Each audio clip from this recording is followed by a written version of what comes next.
Mike Kellar Show, presented by United Bank, proud to be united with the Pioneers. I'm your host, Sports Information Director Jagger Furr. Coach, thanks for being here today. Thanks for having me. All right, Coach, as per usual, just your initial thoughts on Saturday's loss. Great ball game, tough ball game. You know, it seems like that's our MO with those guys. You know, down in Charleston, 31 was it the final? 31-28. 31-28. They kept the ball, came out, drove it pretty well on us. Very methodical. Thought they were trying to slow the game down a little bit.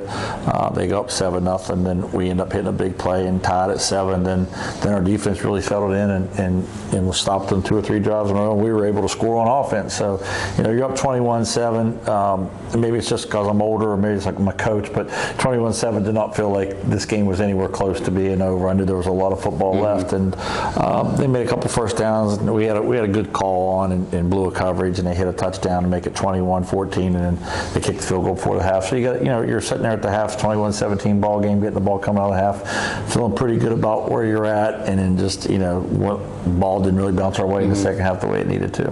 And offensively, you had it clicking early, and then, like you mentioned, the second half, just really couldn't get it going. What do you feel led to some of those struggles?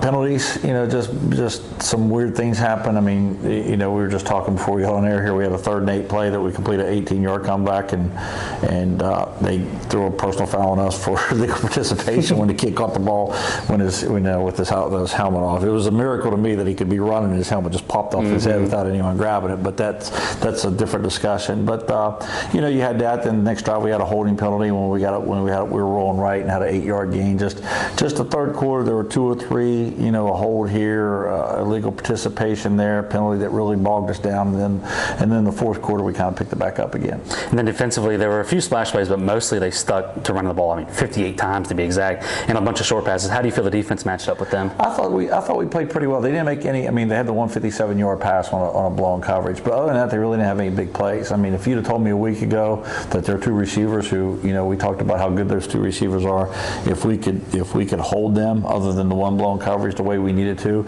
and make them run the ball 58 times to get the yardage they have, then I would have I'd have taken our chances, and I still like that formula. I thought our secondary played really well. The linebackers fit the run well. D-line held up for us. We were still not getting the pass rush that we need on those obvious 3rd down plays. That's something that we need to work upon. But I thought as a group, I thought we did a pretty good job just not giving up the big play defensively. And Charleston's a team that had a 4-point loss to the number 6 team in the country and a 4-point loss to the number 13 in the country. But you also went wire to wire with them. Is that something you use as a measuring stick for you guys? I just think that's what it is. I think our league is even. I think a lot of D2, especially in the Northeast region, is even. I mean, I get to watch a lot of tape. I got 2 sons coaching at different universities. Obviously I'm very connected to a couple other staffs, and I'll watch a lot of video, and I think D2 ball is just really even right now. And if you really look at the way the rules have changed in the last few years, it makes sense. I mean, a lot of players have moved on or moved up. There's a lot of transfer portal guys moving around, and these rosters, it just takes them a minute to gel. And this upcoming game against Fairmont is where things really started to turn around last year. 0-2 going into that game, ended up going 7-2 in your final 9. Do you use that message at all for this team, or is it just kind of keeping things in reach right now? It's let's go have a good practice today. Make corrections yesterday, have another good practice tomorrow. That's kind of what you've got to do. As a football coach, I've never really looked at the schedule and said, okay, we're going to win this, lose this, win that. You just don't do that. Each week's its own entity. It's about the matchup, and it's about how well can we get. Hopefully you learn something from every game we've played. I think your best learning experiences are from the losses. So hopefully we gain something from that Charleston game that'll help us in the Fairmont and Frostburg and Concord and all the games we got coming up. Yeah. And then on offense for Fairmont, Nino Marzillo is back at QB1 after winning MEC Freshman of the Year. Not off to the start I'm sure he'd like to be. 2 touchdowns, 7 picks. What have you seen out of him so far? I think he's a good player. I mean, he runs their offense really well. I mean, they got skill around him like you would believe. I mean, an extremely skilled football team. 2 backs that are excellent. 2 tight ends that are very good, and their receiving corps is top notch. So he's got skill, and they block well. I mean, their head coach is a former O-line coach. I mean, they're very good up front. So he's kind of the point guard. Like if you put too many people in there to stop the run, I'm going to oversimplify this, but he'll pop the ball out there. To one of the receivers. If you start playing the pass, then he gets them into the right run. So I didn't know those stats till you just mentioned them to me. I'm sure he's probably not where he wants to be, but he's a very confident player. He's got a lot of skill around him, and I think he's a very good decision maker. You talk about those running backs. It's like Charleston. They really make their money at running the ball. They're second in the league at almost 231 yards a game.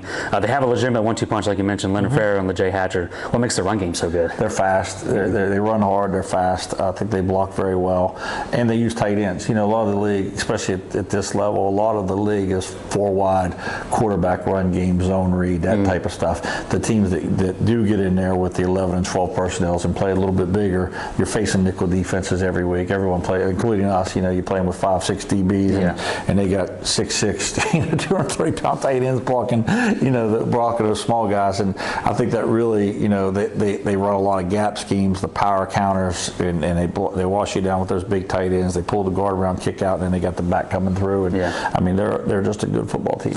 And you mentioned how skilled they are. They also like to spread the love at receiver. 5 guys with over 10 catches. Hatcher, the running back, is actually tied for leading receptions out of the backfield. Thoughts on just how the receiving corps is matched up? It allows you, like, if all they did was run it, then you could play the numbers game and try to outnumber them in the box. You know, the fact that they've got the skill outside that can really hurt you. You know, and that's kind of where Charleston's smart. I mean, very similar teams, very similar formulas of, okay, if you load the box and stop the run, then we're going to beat you with these outside guys one-on-one. And if you play coverage and lighten the box, then we're going to hurt you with the run game. So as a team, as a defense, we've got to show our disguises and try to get our advantages post snap.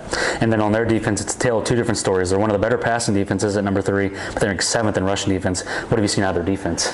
I think it's a good defense. I mean, I think some of it's schedule, you know, like with us too. I mean, they played a couple teams, and Bloomsburg is very hard to stop. Their scheme is so different than everybody else, so they run into that. And then Wheeling got it going that day. And then West Virginia State on home. I mean, when I saw they gave up as many points they did at West Virginia State, I said, I got to see what State did. And I mean, you know, they got a guy covered. He catches it with one hand. They break tackles. I'm like, there was nothing schematically that Fairmont just gives to you. I wish it was, but it's not. It's really just West Virginia State made a lot of plays, and I think momentum got going on them, and probably Fairmont was chasing points at some point, and that's how that score becomes what it is. And they only got 1 interception on the year, but they're averaging almost 6 tackles for loss a game. The linebackers are leading them in tackles, so their front 7's been decently strong for them. What's that do for you when you're trying to game plan against a team who's been disruptive? They're big. You know, I was watching the difference between this year and last year. I think their D-line's a little bit bigger. Even the kids that are returning are a little bit heavier than they were last year. So they're big up front. Their linebacker plays very good. We tried to recruit some of those same kids, obviously, so we know a little bit about them. They got a good front 7, but what enables that front 7 to be so good is they do cover so well in the secondary. And then we talked about this a little bit last year, and this was an intense game last year as well. You played in this rivalry, you've coached in it. Any different from your normal game, or do you let it be known that this is a rivalry game? Oh, I think our kids know that. I mean, we're an hour and a half apart from each other. I mean, I can remember being here when I played with Coach Rodriguez, and the Fairmont game and how he built it up. He built every game up, but what it meant, and I think our kids know that. I think also our kids know that we're hurting a little bit after the Charleston game, and nothing. The only way in football that you start feeling better is just to go out there and play again. Yeah, and then just usual every week, just your keys to victory. It's really the same old thing. We got to take care of the ball on offense because they are so good on offense. We can't give them any extra possessions, so to speak, because really their offense is so balanced and it is so good that you don't want them to have the ball any more than they got to. So on our end, we got to take care of the ball and keep the ball. The best defense we could play is to keep the ball on offense ourselves. We got to win the kick game. They are excellent. Their field goal kicker is excellent, and their punter is excellent. But we got to manage a way to negate that and try to win in that the best we can. And then we cannot give up big plays. Whether it's the running backs, if you really watch them, they feed off of big plays. They'll play with tempo, and bam, here stretch left, and kid's gone. So we got to make them snap it again. I hope they have to run it 58 times. I hope it's not where they run it 30 times and it's big runs. Well, Coach, appreciate you coming on today. Appreciate it. All right, thanks for watching the Mike Kellar Show presented by United Bank. Make sure to tune in this Saturday for the Pioneers and Falcons at 1 p.m. on the MEC TV. Thank you guys for watching.